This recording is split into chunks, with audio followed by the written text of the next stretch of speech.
Age of medieval literature is a period which extends from the 5th century, almost 476 year, to the year of 1492. It was age of faith, chivalry and feudalism. Faith, because we had this age is an extension from antiquity to Renaissance, and Christianity was established, but we had two groups, older traditional faith with the Catholics, and a new rebirth, renewal of ideas in Christianity with the Protestants.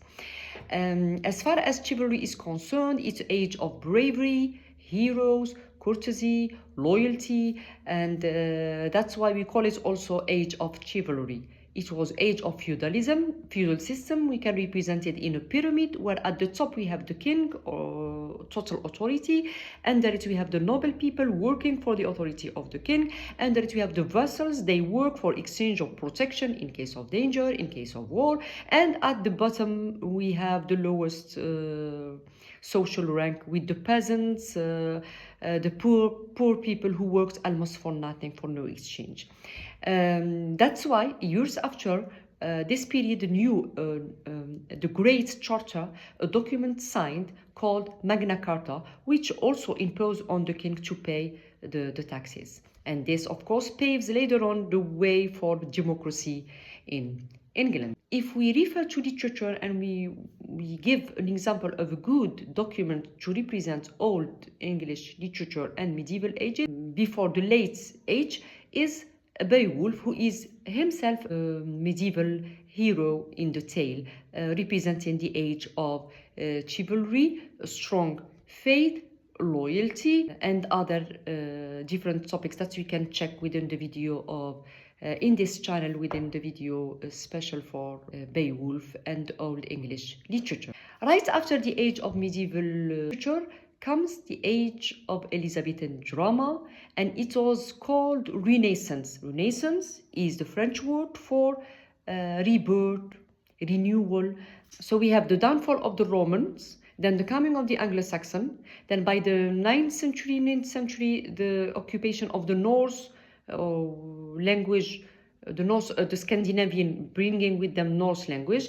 Then we have French, which flourished in England for almost 2 centuries because of the Norman conquest with William the Conqueror in the year 1066. Then we have the real establishment of England in England by the coming again of the Anglo-Saxons with great power and authority, and you can say that almost 14th century is the real start of English in England. All before English were different cultures, civilizations, conquests, invasions, and so on.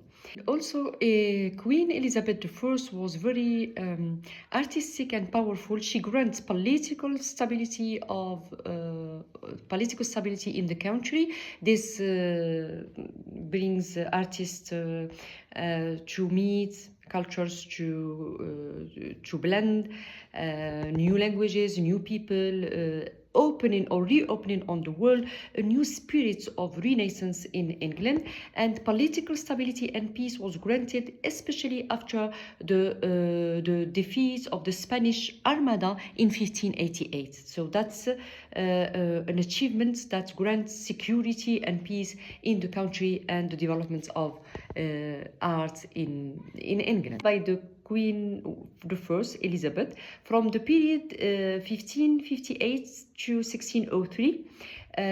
This queen was an avid supporter of theater art, so many arts spread and flourished and developed within dancing, music, singing, new genres appeared, popular genres within lyrics. Large imagination gives the floor to playwrights to create magnificent plays. The building of different theaters, most significant one, the Globe Theatre by Shakespeare. Unfortunately, an incident happened that robbed almost half the population of Europe, is the Black Death or the Black Plague. Shakespeare himself was touched, and it caused the death of his son Hamlet at the age of 11. So from medieval ages, known as Dark Ages, to Renaissance and flourishing age where drama really flourished, with the actors were considered as today's celebrities. Acting were only by men, and children with higher voices represented the role of women. Theaters were in the yard, but the noble people used to sit in galleries, of course, covered. And acting was very important in the age of Elizabeth, who herself attended performances in these theaters. And the age, that's why drama really flourished during this period, from 14th century to 17th century.